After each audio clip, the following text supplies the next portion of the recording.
Moi, j'ai une formation très classique de comédienne. J'ai été formée dans des institutions publiques, le TNS. Et puis très vite, quand j'arrive à Reims il y a 12 ans pour être artiste associée à la comédie, je commence à mener beaucoup d'ateliers avec des personnes de la marge, des prisonniers, des patients à l'hôpital psychiatrique, des enfants autistes. Et je me rends compte que très vite, pour raconter ensemble des histoires authentiques, il va falloir très vite réinventer le cadre, refabriquer une communauté où chacun a sa place. Finalement, c'est comme reproduire ce système très ancré dans notre société. De voilà, toi ta place c'est là, toi ta place c'est là. Donc je décide de monter ma compagnie à Reims et d'abord je suis attirée par l'écriture de Sarah Gain et je voudrais monter le Purifié qui est une pièce très frontale, très brutale, qui utilise les moyens de la catharsis pour purger les spectateurs et les interprètes. Et puis, je me rends compte que c'est pas tout à fait ça mon projet, ça se déplace dans le temps et je rencontre le texte de Lydie Tamizier, L'odeur de tissu,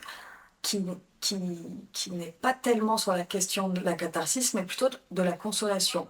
On pense à rien, on est focalisé sur le truc, on met un soin de fou à des... L'odeur de tissu, c'est une pièce très écrite, c'est de la conversation. Il semble que rien ne se passe de particulier. Et là, au contraire, au lieu de fabriquer une catharsis, ça fabrique du temps qui passe.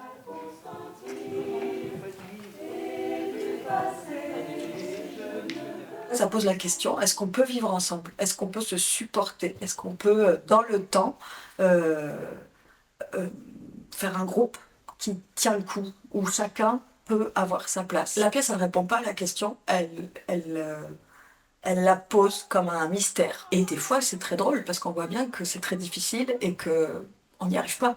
Et que c'est sans doute une entreprise vouée à l'échec. Mais ça, je trouve ça très attachant. Je trouve que ça génère beaucoup de tendresse.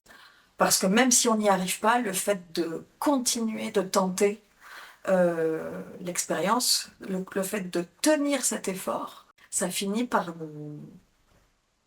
nous renvoyer à notre propre lassitude ou notre propre énergie à participer à la chose commune.